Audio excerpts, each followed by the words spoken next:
आजची माझी सुरुवात होत आहे गरम पाण्यासोबत च्यवनप्रकाश खाऊन. कालही मी गरम पाण्यासोबत च्यवनप्रकाश खाल्लो, पण फरक आज एवढा आहे का गरम पाण्यामध्ये तुळशीचे पानं टाकले आहेत. हा च्यवनप्रकाश खाल्ल्यावर कशी तरी आग झाल्यासारखं वाटते. न चमच्याले तर मी एकही च्यवनप्रकाश नाही सोडत, कारण महागाचा हो, कोण तेवढा वाया करल, म्हणून पूर्ण चाटून पुसून खातो मी आता रोज याच्यासाठी खाणं सुरू केलो, कारण मला याचे फायदे माहीत झाले.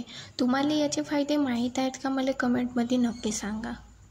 पाणी पिता पिता मला एक विचार येत होता का मी आज भाजी कायची बनवू, कारण भाजीपाला तर मी घेतलो नाही 2-3 दिवस झाले, पण माझ्याजवळ एक पत्तागोबी वाचली होती. तर मी म्हणलो तिलेच कापून टाकतो, पण तिले कापता कापता माझ्या हाताचा असा हाल होऊन गेला का तुम्ही पाहू शकता.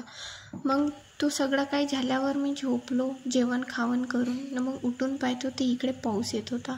माहीत नाही भंडाऱ्यातल्या पावसाले का होते, तर 2 दिवस ऊन दाखवते ना 7-8 दिवस पाणीच पाणी येते.